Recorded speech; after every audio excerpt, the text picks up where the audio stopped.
My name is Sloan, and I am a forensic accountant specializing in corporate fraud and asset recovery based in Chicago. I track missing money, untangle complex webs of financial deceit, and expose people who think their wealth makes them untouchable. But the most satisfying case of my entire 33 years of life did not involve a corrupt tech CEO or a shady offshore shell company. It involved my own flesh and blood. It was a cold, gray Tuesday morning. It was my 33rd birthday. I was sitting alone at my kitchen island, nursing a cup of black coffee, watching the rain streak down the glass of my apartment window. I had not heard a single word from my parents or my younger sister, Blair, in over a month. I knew exactly where they were, of course. Blair made it impossible not to know.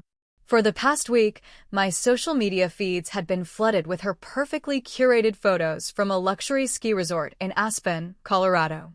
There she was, posing in a $5,000 designer snowsuit, holding artisanal cocktails by a roaring fire in a private rented chalet, living the ultimate dream. My parents, Thatcher and Corinne, were right there beside her, smiling for the cameras, looking like American royalty. I sat there in the quiet of my apartment, feeling a familiar, hollow ache in my chest. I was the invisible child of the Winston family. The quiet one, the one who loved numbers instead of galas, the one whose practical nature was a constant embarrassment to my parents' obsession with status. Against my better judgment, in a brief moment of vulnerability that I now deeply regret but simultaneously cherish for what it set in motion, I picked up my phone. I opened our family group chat. I just wanted them to acknowledge I existed. I typed a simple, pathetic message, thinking of you guys today. I hit send. I sat there, foolishly hoping that maybe my mother would see the date, realize what day it was, and send a quick, obligatory birthday wish. 10 minutes passed. Then 20. Finally, my screen lit up. It was a reply from Corinne. I opened the message, expecting a late apology. Instead, the words on the screen hit me like a physical blow to the stomach. The message read, "You are a mistake. We are dead to you now. Do not call." I stopped breathing. The sheer, unprovoked cruelty of it paralyzed me. But before I could even process the shock, a second notification popped up. Blair had liked the message. A little red heart appeared right next to my mother's devastating words. They had not just forgotten my birthday. They were actively, gleefully cutting me out of their lives while spending a fortune on a snowy vacation. 10 years ago, that message would have broken me. I would have called them, crying, begging to know what I did wrong, apologizing for whatever imaginary slight I had committed to ruin their trip. But I am no longer that helpless, desperate girl. I am a forensic accountant.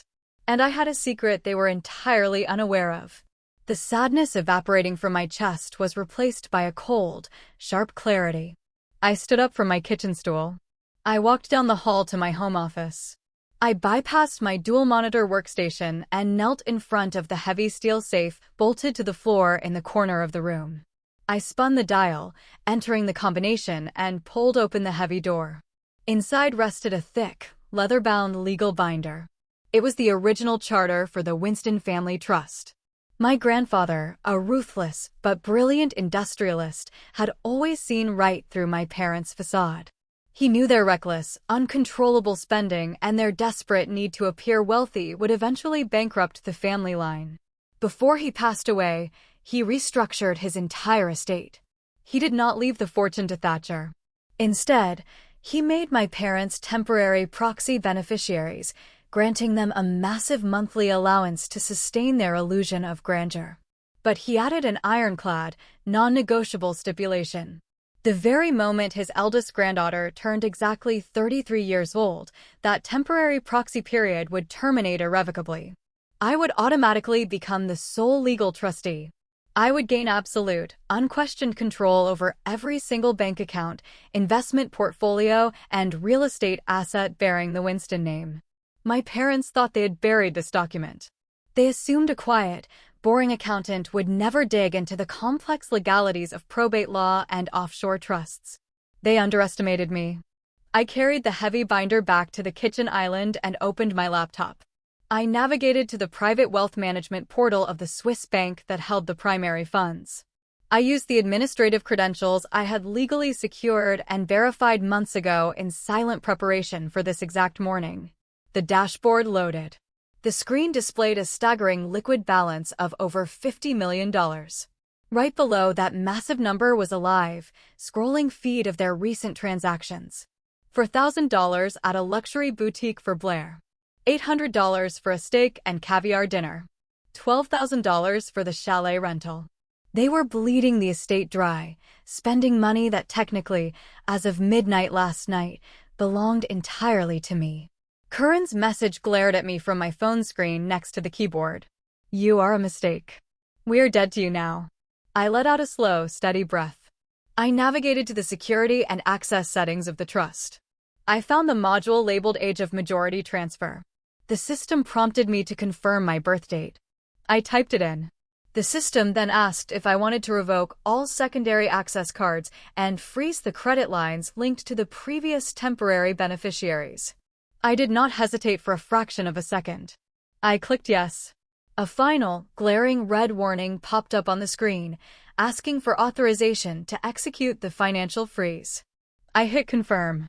The loading circle spun for 3 agonizing seconds before a bright green checkmark appeared. The system updated instantly. I sat back and watched the status tags next to their names change from active to suspended. Curran's black card was deactivated. Thatcher's platinum account was frozen. Blair's unlimited spending line was permanently shut down. With 3 simple clicks of a mouse, I had cut off their financial oxygen supply. I closed my laptop, poured myself a fresh cup of coffee, and enjoyed the profound silence of my apartment. The next morning, I woke up at 6 o'clock. I reached for my phone on the nightstand. The screen was flooded with an avalanche of notifications. I had 95 missed calls. How quickly the dead come back to life when their wallets are empty. But what did they do next? 95 missed calls. The caller ID showed a frantic, desperate mix of numbers from Thatcher, Curran, and Blair. I did not call them back. I tapped my voicemail icon and played the most recent message. It was my father, Thatcher. His usual arrogant, aristocratic tone was utterly gone, replaced by a breathless, high-pitched panic that echoed through the small speaker of my phone. Sloan, you need to answer your phone right now, Thatcher demanded, his voice cracking. We are standing at the front desk of the resort in Aspen, and they are threatening to call the local police. Every single one of our credit cards is declining. The hotel manager says we owe $18,000 for the week, and they are going to have us arrested for theft of services if we do not pay immediately. Call the bank. Use your corporate contacts. Fix this right now. Call me back. I listened to the message twice, letting the sheer desperation in his voice wash over me like a warm breeze. He wanted me to fix it. He genuinely thought it was a bank error, a glitch in the system. He had no idea that the daughter he cast aside had just become the most powerful person in his universe. I deleted the voicemail. I did not feel a single ounce of pity. My heart was a stone. To understand why I felt nothing but a cold, clinical satisfaction, you have to understand the museum of pain I grew up in. Every child of a toxic family carries one. A mental collection of memories, preserved like artifacts behind glass, proving that you are not crazy, that the cruelty was real. I closed my eyes and the first artifact came sharply into focus. I was 18 years old. I had just received my acceptance letter to a prestigious university, along with a partial scholarship. I needed my college trust fund to cover the rest of the tuition. I walked into Thatcher's sprawling, cigar-scented home office, clutching the acceptance letter, beaming with pride. Thatcher barely looked up from his newspaper. When I asked him to authorize the release of the tuition funds, he sighed, a sound of profound annoyance. He opened his desk drawer and pulled out a bank statement. He told me, without a shred of guilt, that the college fund was gone. He had drained the entire account the week before. When I asked him why, tears welling in my eyes, he casually informed me that Blair had just turned 19, and she needed a custom Porsche to commute to her sorority events. He told me I was selfish for asking for money when my sister needed reliable transportation. I had to take out crippling, high-interest student loans and work grueling night shifts at a diner just to pay for my accounting textbooks. 6 months later, Blair drove that same expensive Porsche into a brick wall while driving under the influence. My parents simply bought her a new one. The second artifact in my museum was a dress. It was my senior prom. I had spent an entire summer waitressing, saving every single dollar to buy a beautiful, immaculate white silk gown. It was the first time in my life I felt truly beautiful. 10 minutes before my date was supposed to arrive, I was standing in the grand foyer of our mansion. Blair walked past me, holding a massive, brimming glass of dark red wine. She looked at me, flashed a wicked, dead-eyed smile, and intentionally tripped. She launched the entire glass of wine directly at my chest. The dark crimson liquid ruined the silk instantly. I stood there, sobbing, devastated. Corinne had walked into the foyer, stepped over the puddle of wine, and looked at me with deep disgust. "Stop being so dramatic, Sloane," my mother had sneered. "It was a clumsy mistake. Go change into something else and stop ruining the evening with your crying." But the third artifact was the one that truly severed any remaining emotional tie I had to them. It happened 5 years ago. I was 28, on the fast track to becoming the youngest senior partner at a top-tier corporate accounting firm in Chicago. I was financially independent, building a stellar reputation, and finally free from their shadow. Then, out of nowhere, I was abruptly terminated. The partners called me into a sterile conference room and cited vague, unprovocable performance issues. I was devastated. But it got worse. For months, I was inexplicably blacklisted. Every major firm in the financial district suddenly rejected my applications. I was burning through my meager savings. I was eating instant noodles in a freezing apartment, staring at an eviction notice, questioning my own sanity and professional competence. It wasn't until a sympathetic former colleague quietly slipped me an email thread that I learned the truth. Thatcher had orchestrated the entire thing. He had used his vast corporate network to bribe the senior managing partners of my firm, offering them the exclusive rights to the Winston family portfolio in exchange for firing me and blacklisting me across the city. He did it because he needed a brilliant, captive accountant to manage his internal ledgers, and he wanted to starve me into submission so I would have no choice but to come crawling back to the mansion, entirely dependent on him. He had intentionally shattered my career just to keep me on a leash. I opened my eyes, the memory fading back into the museum. I looked down at my phone. They told me they were dead to me. I always respect the wishes of the dead. I blocked Thatcher's number.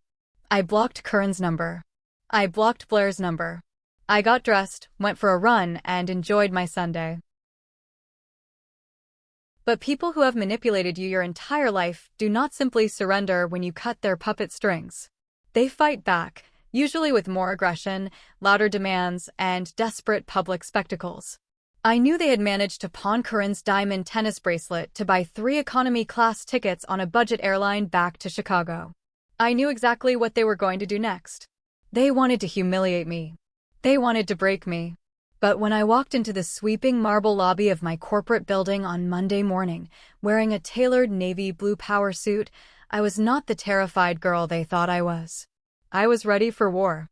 Are you ready to see what happened in the lobby? Monday morning arrived crisp and bright.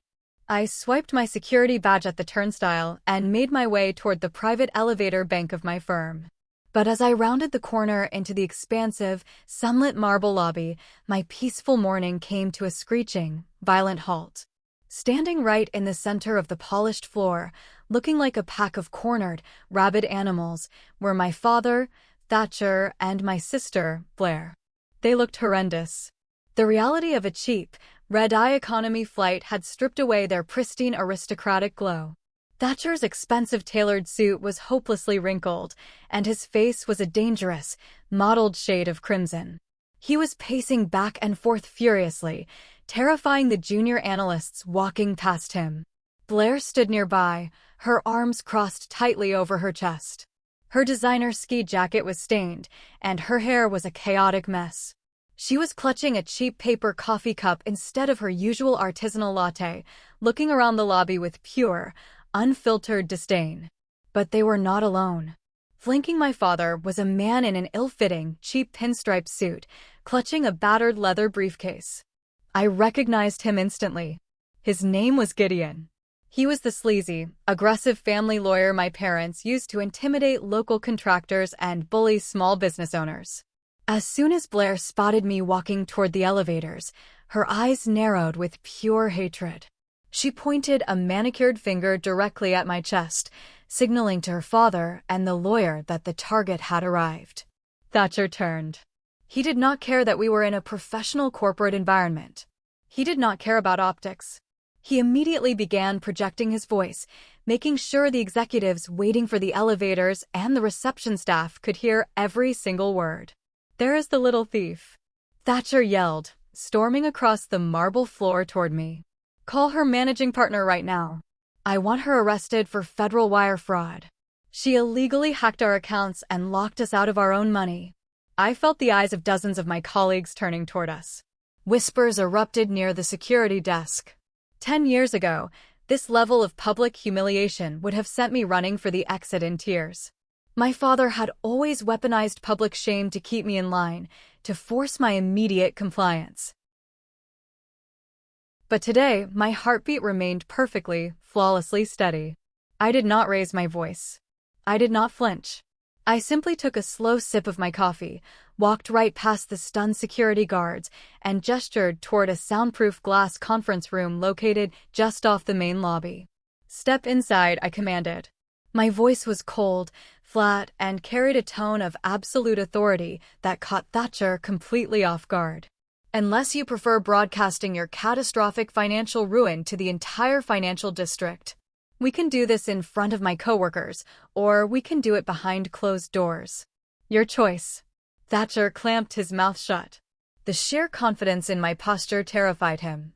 The three of them followed me into the glass conference room like scolded, miserable children. Once the heavy glass door sealed us in, cutting off the murmurs of the lobby, Gideon, the cheap lawyer, decided it was his time to shine. He slammed his hands on the polished mahogany table. He didn't even bother introducing himself before sliding a thick, menacing stack of legal papers across the wood. "Cease and desist," Gideon barked, puffing out his chest, trying to look intimidating. "You are in direct violation of federal banking laws, Ms. Winston. You have illegally frozen the Winston family accounts. If those funds are not fully restored and accessible within 24 hours, we will be pressing criminal charges for cyber theft, malicious interference, and financial sabotage." I didn't even look at his meaningless, poorly drafted paperwork. I set my coffee down, unlatched my own leather briefcase, and pulled out a single, heavily bound folder bearing the gold seal of the state probate court. I slid it right back across the table, stopping at inches from Gideon's hands. "You might want to read the actual trust charter before you threaten a licensed forensic accountant with financial crimes, counselor," I said smoothly. Gideon frowned, his fake bravado faltering. He flipped open the folder. I watched his eyes scan the highlighted section of my grandfather's will. I watched the color completely drain from his face as the crushing legal reality of the situation crashed down on him. "As you can clearly see," I continued, enunciating every word, "Thatcher and Corinne Winston were never the owners of the Winston family wealth. They were designated strictly as temporary proxy beneficiaries by my late grandfather. Clause 4 states that upon my 33rd birthday, the proxy period terminates immediately and irrevocably. I am now the sole legal trustee and the absolute owner of the estate. I didn't hack anything. I just changed the locks on my own house." Gideon swallowed hard, physically taking a step back from the table. He looked at Thatcher, realizing his client had blatantly lied to him about owning the assets. Thatcher snatched the document from the table, his eyes darting frantically across the legal jargon he had spent a decade ignoring. Blair let out a piercing, high-pitched shriek. "This is a trick. You cannot do this to me, Sloan. I have a lifestyle to maintain. My credit cards are declining at boutiques all over the city. I need my $50,000 monthly allowance right now. I have a personal brand to uphold as an investor, and I have vendors waiting to be paid." "Your brand is built on my money, Blair," I replied, my voice dangerously quiet. and the allowance is permanently cancelled. You are 30 years old. It is time to get a job." Thatcher slammed his fist against the table, the thick glass rattling under the impact. His face was twisted in rage. "You manipulated him," Thatcher roared, pointing a trembling finger at my face. "You got into your grandfather's head before he died and poisoned him against us. You are mentally unstable." Thatcher reached inside his jacket pocket and pulled out a sharply folded piece of thick legal paper. He slapped it down right over my laptop keyboard with a resounding smack. "You think turning 33 gave you the keys to the kingdom?" Thatcher sneered. "Your grandfather knew you were vindictive. He drafted this executive amendment 2 weeks before he died. It grants me permanent, irrevocable power of attorney over all of your financial assets, citing your severe emotional instability. You do not control the trust, Sloan. I do. And my very first act as your legal guardian is having you fired from this firm." I stared down at the document. It had my grandfather's signature and a blue notary stamp. It was a fake. A blatant, desperate forgery. But before I could call out his bluff, the glass door of the conference room swung open violently.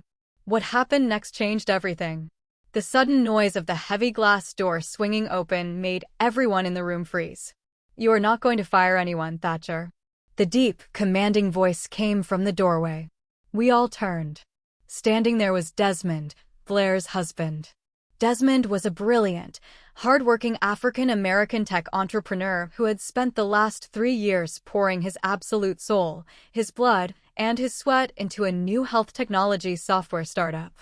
He usually looked sharp and composed, but today, the exhaustion and pure, unadulterated fury radiating from his face were undeniable. Desmond had always been the only decent person in Blair's orbit, a man who actually worked for his success instead of demanding it on a silver platter. He walked into the conference room, completely ignoring my father's blustering and Gideon's nervous shuffling.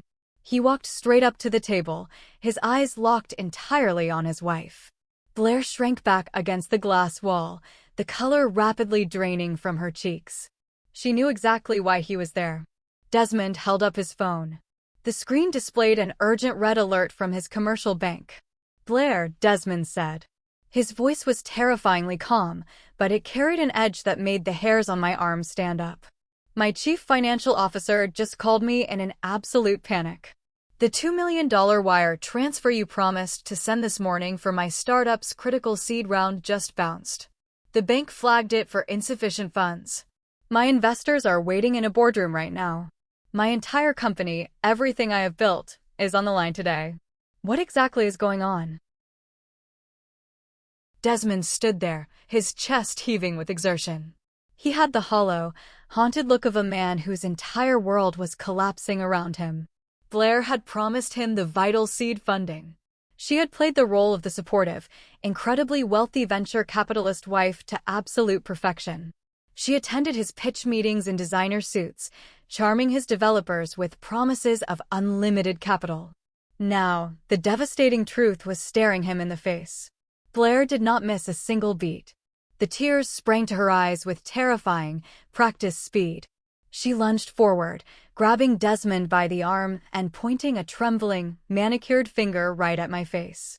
"She stole it from us," Blair wailed, her voice cracking with manufactured grief.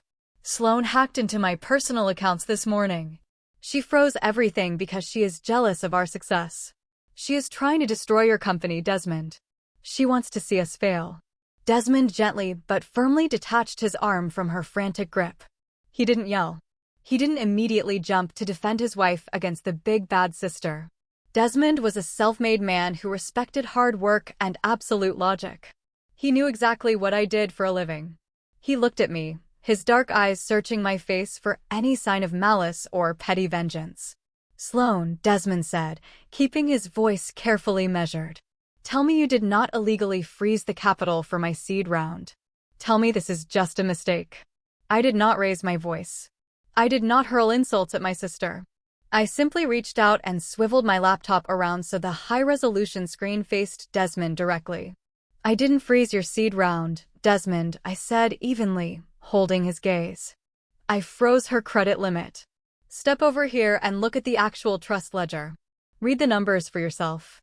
Desmond walked past Thatcher and leaned over the polished mahogany table. As a tech CEO, he knew exactly how to read a complex financial statement. I watched his eyes track the columns, tracing the sea of red numbers that painted a picture of undeniable financial ruin. Blair never had $2 million in liquid cash to give you, I explained, tapping the screen to highlight a specific cluster of offshore shell accounts. The family trust issues her a strict $50,000 monthly allowance, but she has been spending closer to $200,000 a month for the last 5 years. Desmond frowned deeply, leaning closer to the glowing screen, his mind struggling to reconcile the math. Then how was she funding the lifestyle? How is she going to fund my company today? I pulled up the hidden loan documents I had uncovered. She wasn't funding anything. She has been taking out predatory, extremely high-interest collateral loans against the trust's equity without proper authorization. The money she promised you is just another illegal, desperate loan she tried to initiate yesterday. But the bank flagged it and blocked the transfer because her debt-to-equity ratio is completely catastrophic. Blair lunged toward the table, screaming, trying to slam the laptop shut. Do not listen to her. She typed those up to ruin my marriage. I blocked her hand effortlessly and pulled up the most damning piece of evidence. Look at the corporate structuring she set up for your seed round, I told Desmond, pointing to a highly complex tax document. She wasn't investing in your startup. She deliberately structured the $2 million as a phantom loan. She planned to purposefully default on it within 6 months and use your software company as a massive tax write-off to cover her own mounting illegal debts. She was going to bankrupt your life's work to save herself from federal tax evasion charges. Desmond stepped back from the table as if he had been physically struck. The silence in the glass conference room was heavy and suffocating. He looked at the hard data on the screen, then turned slowly to look at the woman he had married. The illusion was shattered. He saw her not as a wealthy, supportive partner, but as a financial parasite who was willing to utterly destroy his dream just to buy another season of fake luxury. Tell me this is a lie, Desmond demanded. His voice was vibrating with a dangerous, quiet intensity. Blair backed away, looking frantically at our father for help. Daddy, do something, she cried.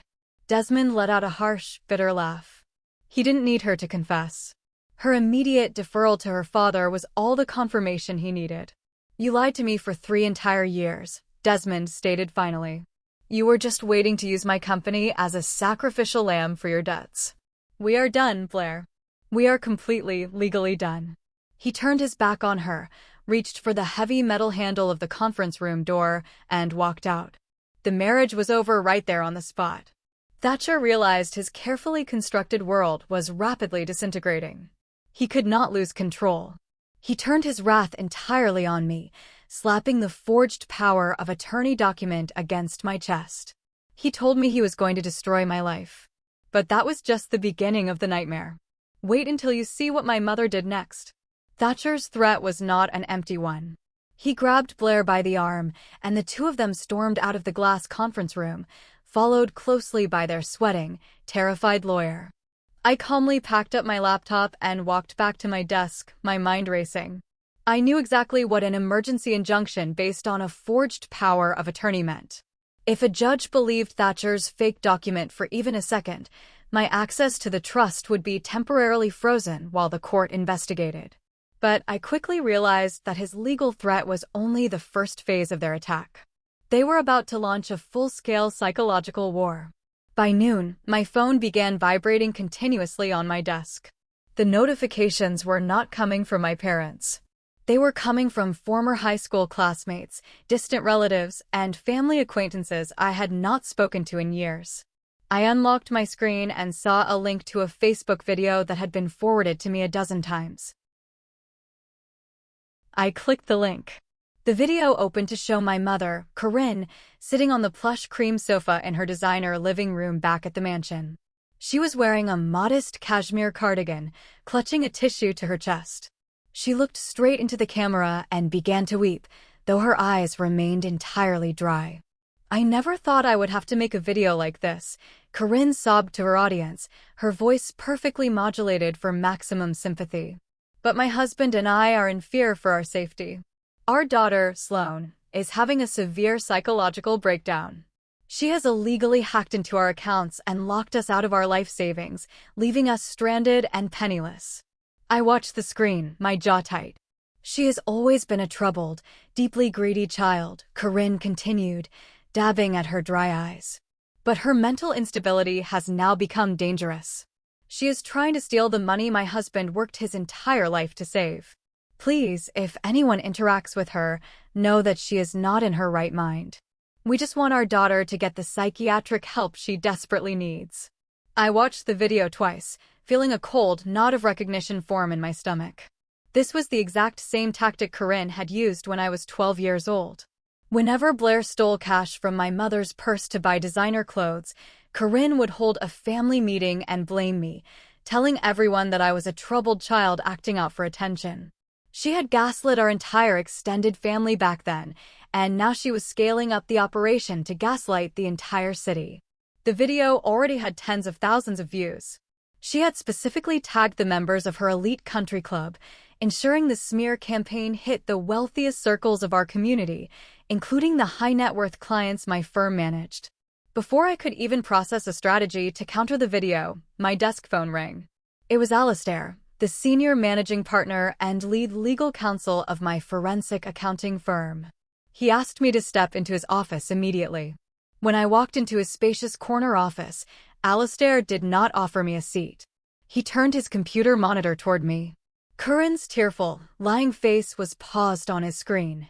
I have received emails from 3 different high-net-worth clients containing this link in the past hour, Alistair said, his voice heavy with regret.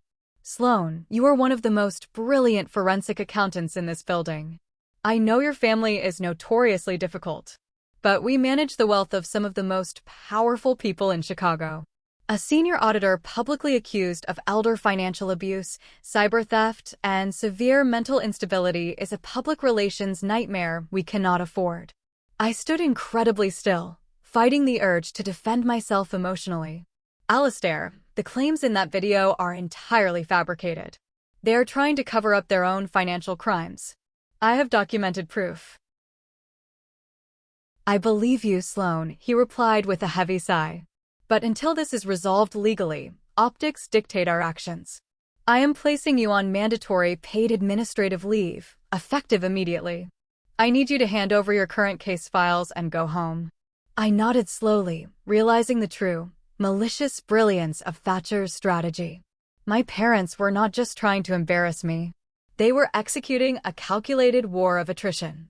By destroying my professional reputation, they were cutting off my primary source of income.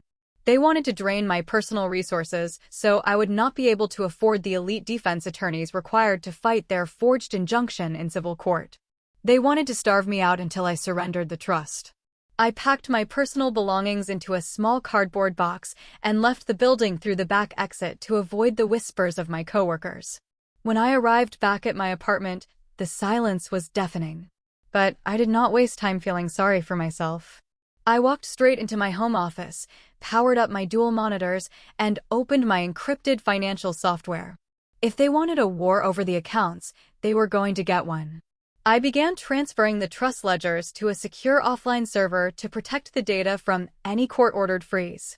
But as my fingers flew across the keyboard, a glaring red alert suddenly flashed across my secondary monitor.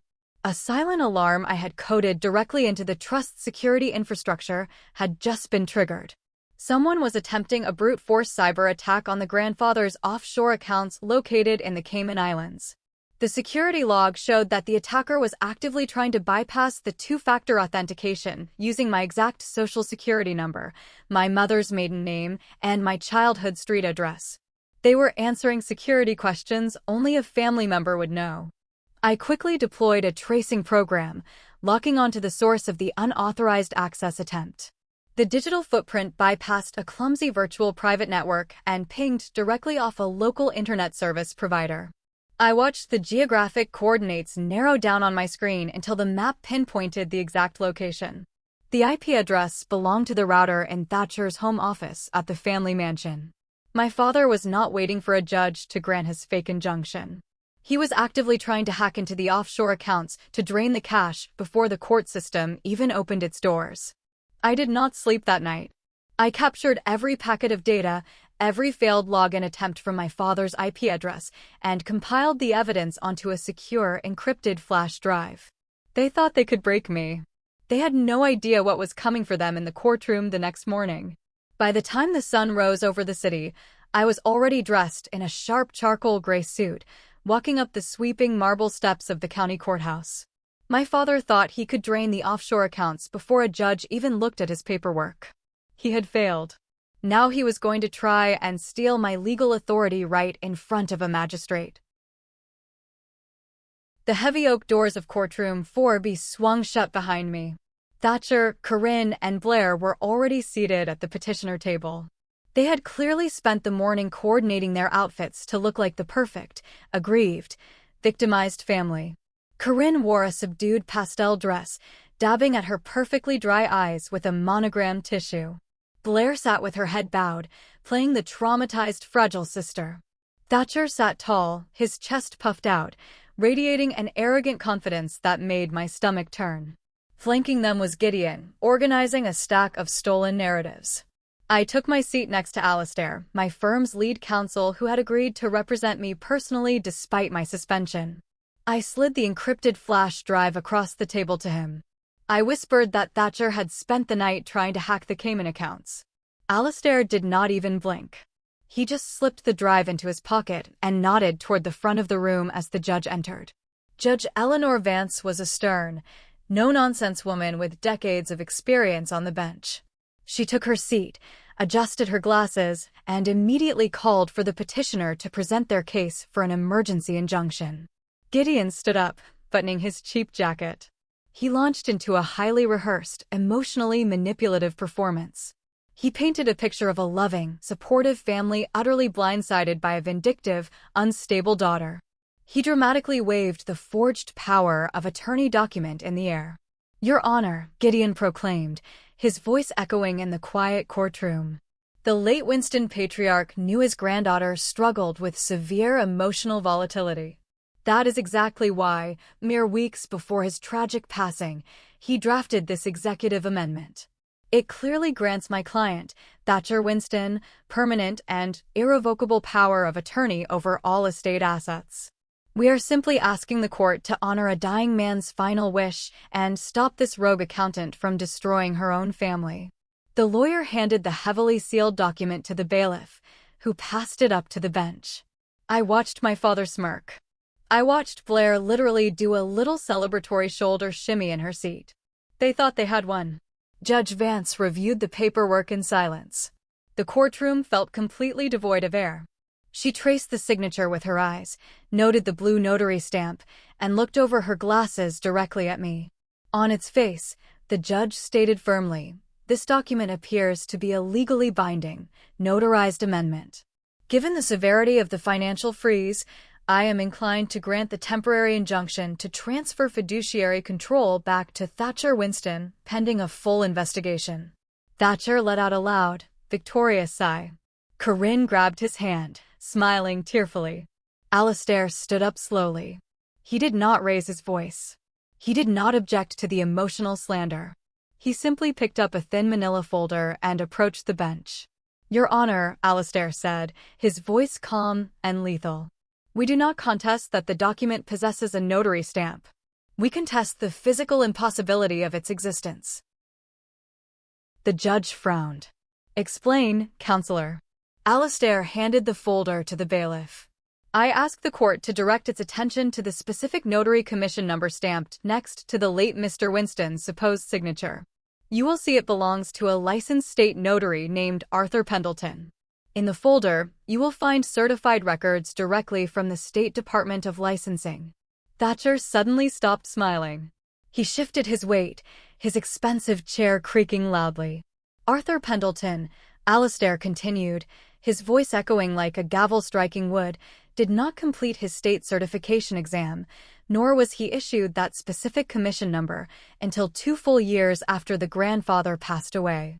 It is chronologically and physically impossible for that stamp to have been placed on a document signed by a dead man." The silence that followed was absolute.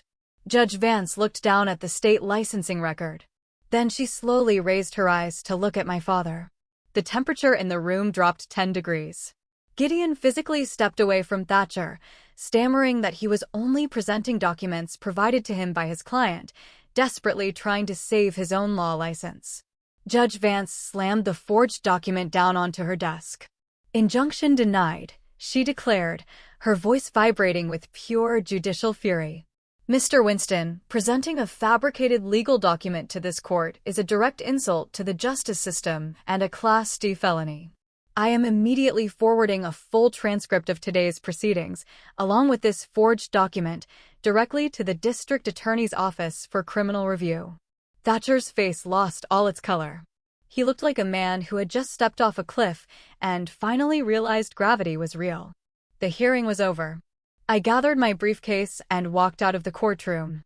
But as I pushed through the heavy oak doors into the crowded hallway, a hand grabbed my bicep with bruising force. I turned sharply. It was Corinne. She was no longer playing the role of the weeping mother. Her face was a mask of pure, unadulterated malice. "You think you have won because of some stupid stamp?" Corinne hissed, her voice a toxic whisper right next to my ear. "Tonight is the Sapphire Winter Gala. I will ruin you in front of the entire city. You are dead." I pulled my arm away. I didn't say a word.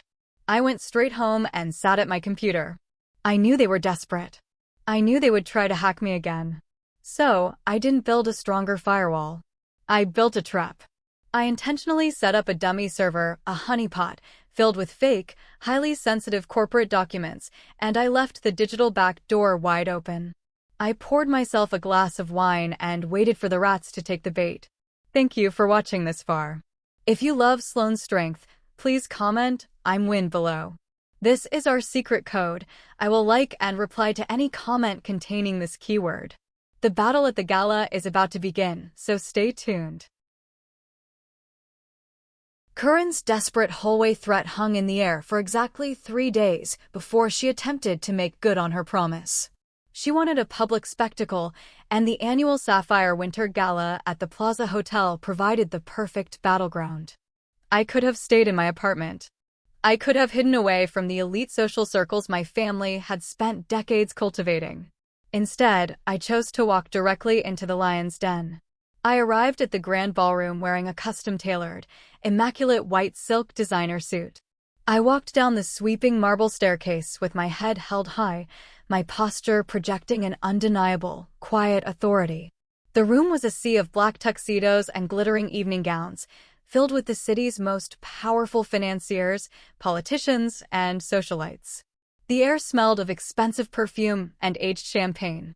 It did not take long for the whispers to start. My parents and Blair were holding court near a massive ice sculpture, frantically trying to project an image of untouchable wealth despite the legal and financial disaster looming over them. As soon as Corinne spotted me, her face tightened into a mask of pure, aristocratic disdain. She immediately grabbed the arm of the gala director, a notoriously strict woman named Evelyn, and marched directly toward me. "Evelyn, darling," Corinne announced, ensuring her voice carried over the elegant string quartet playing in the background. "You have a serious security breach. This woman is a party crasher.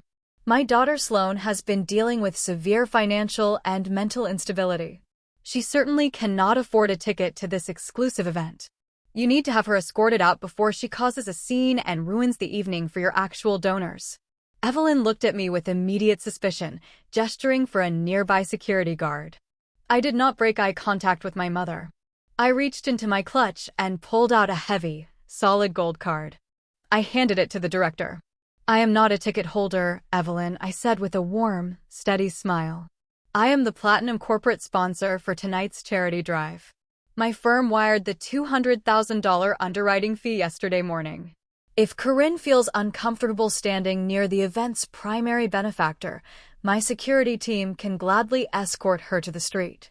Evelyn glanced at the gold card, her eyes widening in immediate recognition.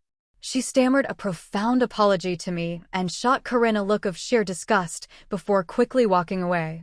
Corinne stood frozen, her jaw slightly open, profoundly humiliated in front of the very people she was trying to impress. Before Corinne could formulate a response, Blair stepped out from behind her mother. She was holding a brimmed glass of dark red wine. She locked eyes with me, plastered a fake, terrified smile on her face, and violently lunged forward. She intentionally stumbled, throwing her arm out and launching the entire glass of red wine directly at my chest.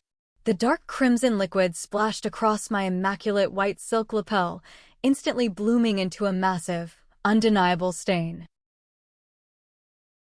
"Oh my God, I am so clumsy," Blair loudly gasped, covering her mouth with her hand while her eyes danced with malicious joy. "You really should not wear white if you cannot afford to have it dry cleaned, Sloane." I looked down at the ruined silk. My heart beat at a perfectly calm rhythm. I did not flinch. This was the exact same tactic she had used when I was 18 years old. I had cried then. I was not crying now. "You always did lack originality, Blair," I said, my voice devoid of any emotion. The tension in the ballroom was shattered by the sharp ringing of a microphone. The charity auction was beginning. Thatcher, desperate to reclaim the family's shattered dignity and prove his financial dominance to the whispering crowd, immediately marched to the front row. The auctioneer presented the premier item of the night, a private Mediterranean villa retreat. $50,000. Thatcher shouted, raising his paddle aggressively. I knew for a fact that his bank accounts were frozen. He was bidding with phantom money, banking on his reputation to secure the bid and figuring out the fraud later. He looked back at me, a smug, challenging grin on his face. I wiped a drop of wine from my lapel. I walked calmly down the center aisle, stopping right next to the podium. The entire room watched me. I looked directly at Thatcher. What I did next would strip away his facade forever. $250,000, I stated clearly into the microphone. The crowd erupted into shocked murmurs. Thatcher lowered his paddle, his face turning a sickly shade of gray. He did not have the funds to counter, and everyone in the room knew it. The auctioneer slammed the gavel, awarding me the bid. I did not step down. I turned to face the crowd, stepping closer to the microphone. "Thank you," I addressed the silent ballroom, my voice echoing across the crystal chandeliers. "In addition to this bid, I would like to announce an immediate $2 million endowment to this charity. This donation is made on behalf of the newly established Winston Heritage Trust. I am deeply honored to use my grandfather's wealth exactly as he intended, by supporting this community, rather than funding the fraudulent, empty lifestyles of those who merely pretend to have power." The silence was deafening. The sheer magnitude of the donation, combined with my pointed words, exposed my family thoroughly. Thatcher looked like he was going to be physically sick. Corinne was shaking with rage. Blair could not handle the crushing humiliation. She spun around and grabbed Desmond, who had been standing silently near the back of the room the entire night. Desmond looked exhausted, his posture rigid. "Do something," Blair screeched at her husband, her voice echoing shrilly across the silent gala. "Defend me. She is humiliating us. Tell them she is a liar. Be a man and defend your wife." Desmond looked at Blair. There was no anger left in his eyes, only a profound, hollow disgust. He looked at the woman who had lied to him, who had jeopardized his company, and who was currently throwing a tantrum in a room full of the city's elite. Desmond did not say a single word to her. He calmly unbuttoned his expensive tailored suit jacket and slipped it off his shoulders. He walked directly past his screeching wife and stepped up to me. With quiet, deliberate respect, Desmond draped his dark jacket over my shoulders, thoroughly covering the glaring red wine stain on my white suit. He gave me a brief, firm nod of respect. Then Desmond turned his back on the entire Winston family. He walked down the center aisle and out the heavy brass doors of the ballroom, leaving the gala and his wife entirely alone. The morning after the Sapphire Winter Gala, the city was still buzzing with the scandal. I sat in the corner booth of a quiet, unassuming coffee shop situated far from the financial district. I took a slow sip of my black coffee, watching the rain streak the windowpane. The bell above the door chimed, and Desmond walked in. He looked entirely different from the man who had stood in my conference room just days prior. The exhaustion was still etched deeply into the lines of his face, but the desperate confusion was gone. It had been replaced by a cold, sharpened clarity. He slid into the booth opposite me. He did not bother with small talk or pleasantries. He placed a rose gold iPad on the table and pushed it directly toward me. It was Blair's. "I packed my bags last night while she was still screaming in the hotel lobby," Desmond said, his tone devoid of any affection. "I am filing for divorce first thing tomorrow morning. But I need your help, Sloan. Blair deeply entangled my company in her financial mess. I need the best forensic accountant in the city to track exactly where her fraudulent loans intersect with my corporate accounts. I need to sever my life's work from your family before the ship sinks." I nodded, pulling the iPad closer. "I understand. You need a surgical extraction." Desmond tapped the glass screen, waking up the device. "I need more than that," he stated, his eyes locking onto mine. "I spent the entire night tearing through her digital footprint. You were right about her shadow loans, but it is infinitely worse than you thought. Look at the secure email folder I unlocked. Your parents are not just broke, Sloan. They're actively in danger." I opened the encrypted mail application. As my eyes scanned the top tier of communications, the sheer magnitude of my family's deception crystallized into a terrifying picture. Thatcher and Corinne Winston were not simply dealing with declined black cards or a temporary liquidity crisis. They were $5 million in debt. I scrolled through the PDF attachments on the rose gold iPad, my professional training taking over as I rapidly analyzed the loan terms. This was not a traditional line of credit from a regulated commercial bank. No legitimate financial institution would have ever approved this level of debt based on their actual income. Instead, Thatcher had borrowed the $5 million from a predatory, unregulated private lending syndicate. These were the kind of shadow lenders who did not send polite collection letters. They seized assets with ruthless, immediate aggression. "What did he use for collateral?" I asked, though a sickening realization was already settling in my gut. Desmond pointed to a heavily redacted contract on the screen. "The family estate.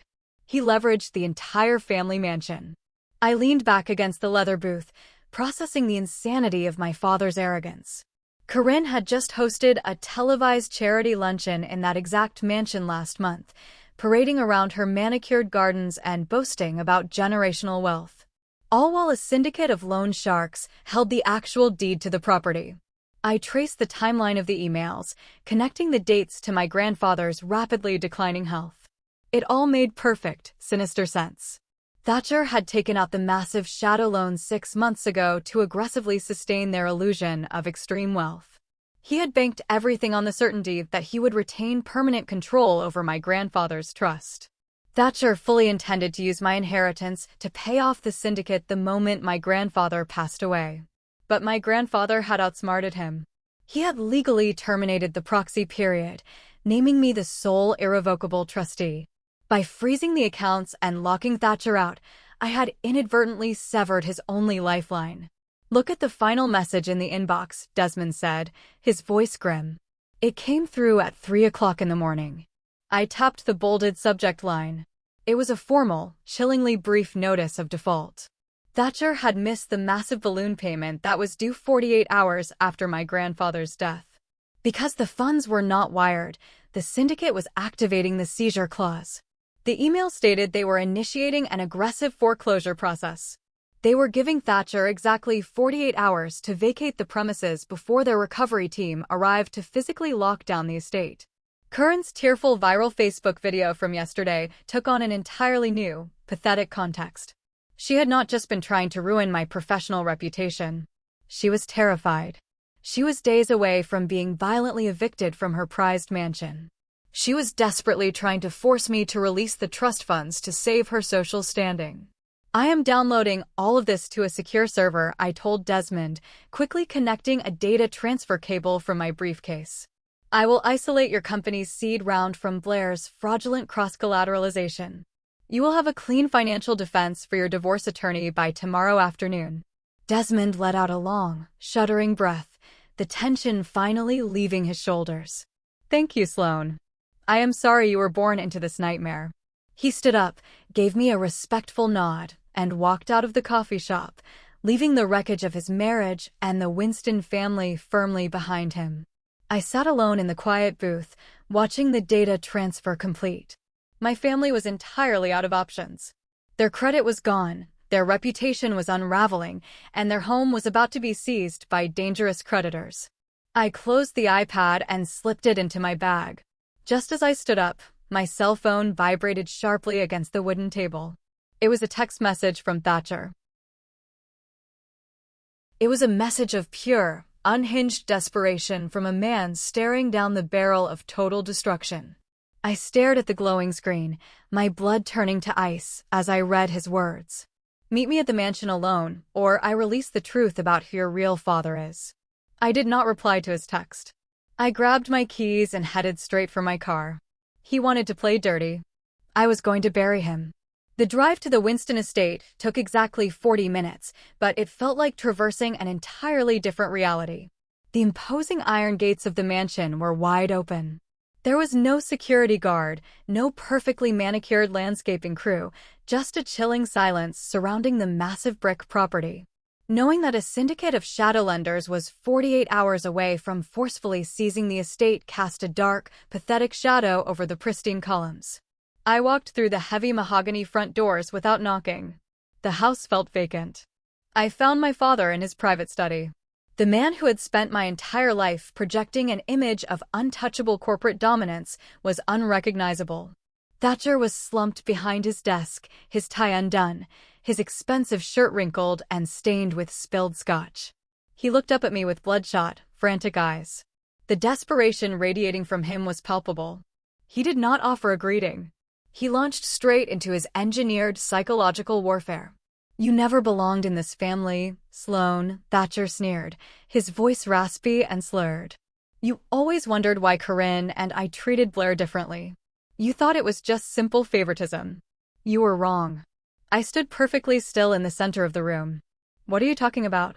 Thatcher stood up, leaning his heavy weight against the desk. 34 years ago, your mother had a prolonged affair with a contractor working on our first house, he stated, his words dripping with venom. You are not my biological daughter. You are a bastard child, a walking mistake that nearly destroyed my marriage. The air vanished from my lungs. A sudden, violent wave of nausea hit me. For a fraction of a second, the puzzle pieces of my childhood seemed to snap into a horrifying, logical order. The coldness, the emotional distance, the way my mother looked at me with disguised resentment. Your grandfather knew everything, Thatcher continued, pressing his advantage. He was terrified of a public scandal. He knew that if the truth about Corinne's infidelity and your illegitimacy ever leaked to the financial press, it would shatter our pristine corporate reputation. That is the real reason he transferred the assets into your name. It was hush money. He was paying for your silence. Thatcher took another step forward, pulling a drafted legal settlement from his desk. I have contacts at the Wall Street Journal. Imagine the headlines, Sloane. The brilliant forensic accountant whose entire identity is built on a massive, shameful fraud. Your corporate clients will drop you overnight. But I will keep my mouth shut on one condition. You sign this transfer release today. You wire $5 million to clear my debts, and you walk away. He thought he had cornered me. He thought the sheer emotional trauma of discovering my illegitimacy would shatter my defenses and force me into an immediate payout. He underestimated my professional training. I do not operate on panic. I operate on hard, undeniable data. If what you are saying is true, I said, my voice eerily calm, then you will have no problem proving it. I am not wiring a single cent based on a story from a man currently defaulting on a shadow loan. I want a DNA test right now.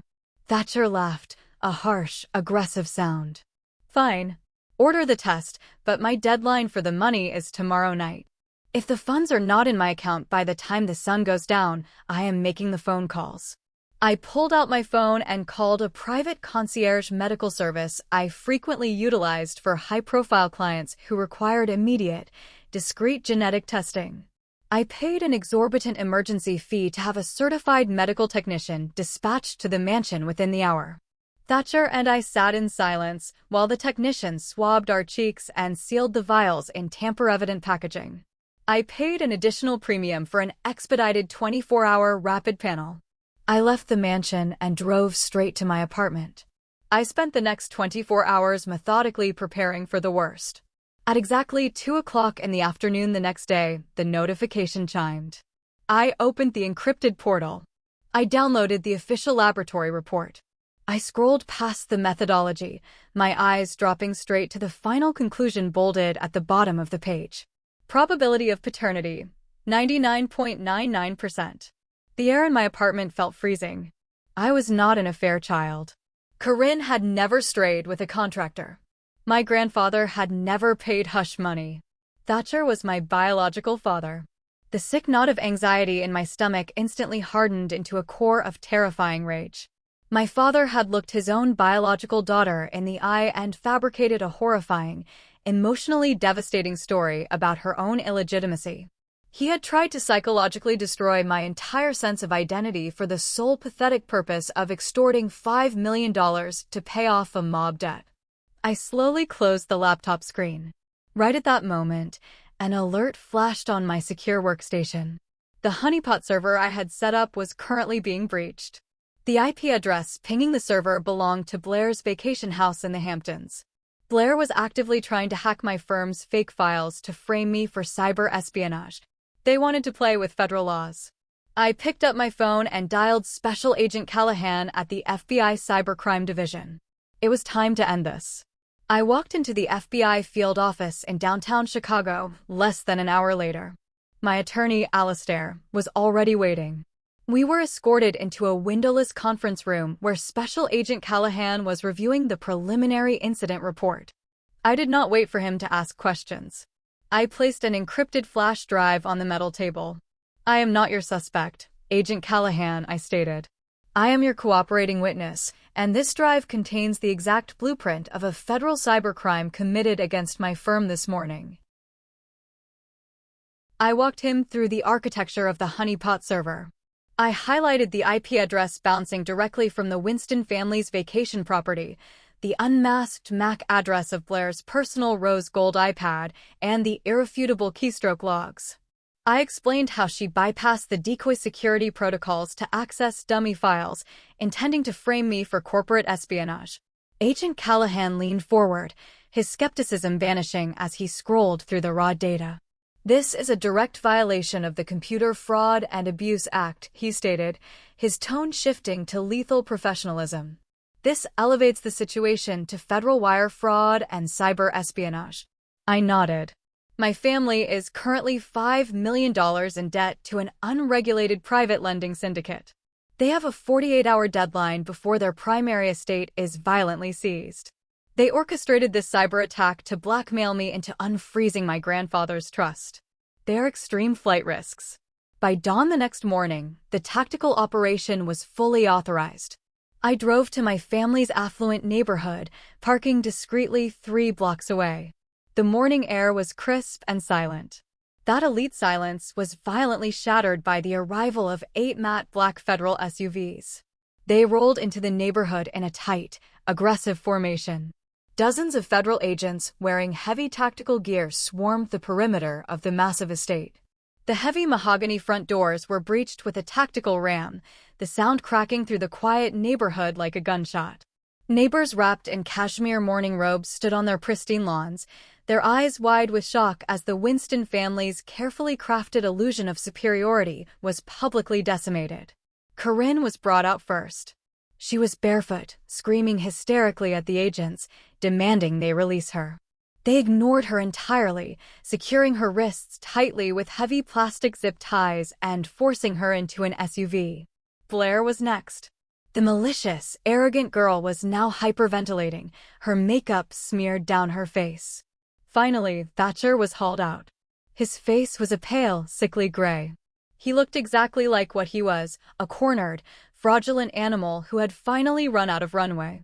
I started my car engine and quietly drove away. Later that afternoon, Alastair called me with an urgent update. The FBI had executed a comprehensive search warrant.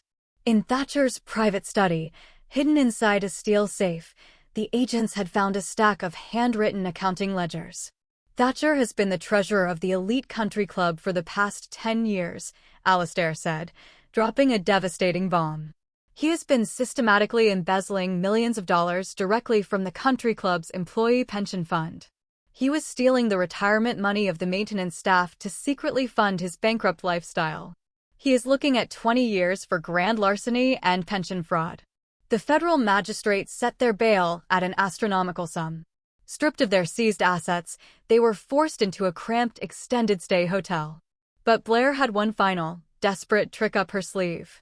Desmond called me, sounding shattered. Blair just came to my hotel. She brought an ultrasound printout.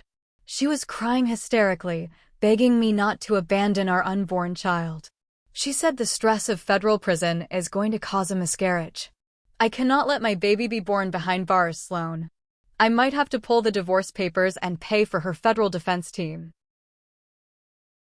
My professional instincts drowned out any trace of familial sympathy. I accessed the joint checking account Blair shared with Desmond. I audited the last 14 days of her transaction history. There was no medical facility charge. There was no pharmacy charge. But there was one glaring anomaly. 4 days ago, a charge appeared for $49.99.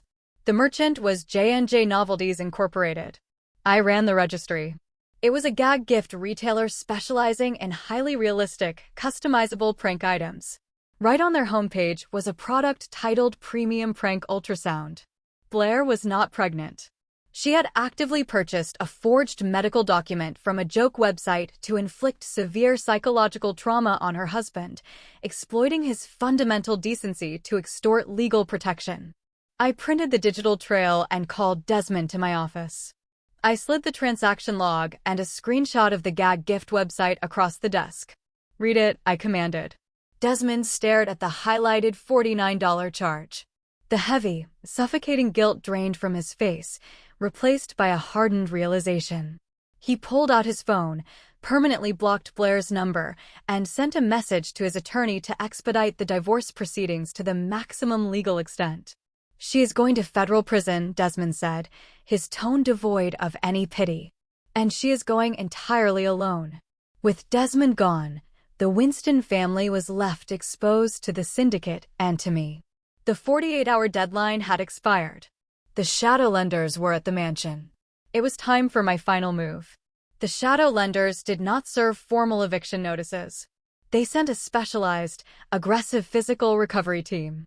6 men in unmarked suits flooded the grand foyer of the Winston estate, tossing my parents' hastily packed duffel bags onto the damp grass.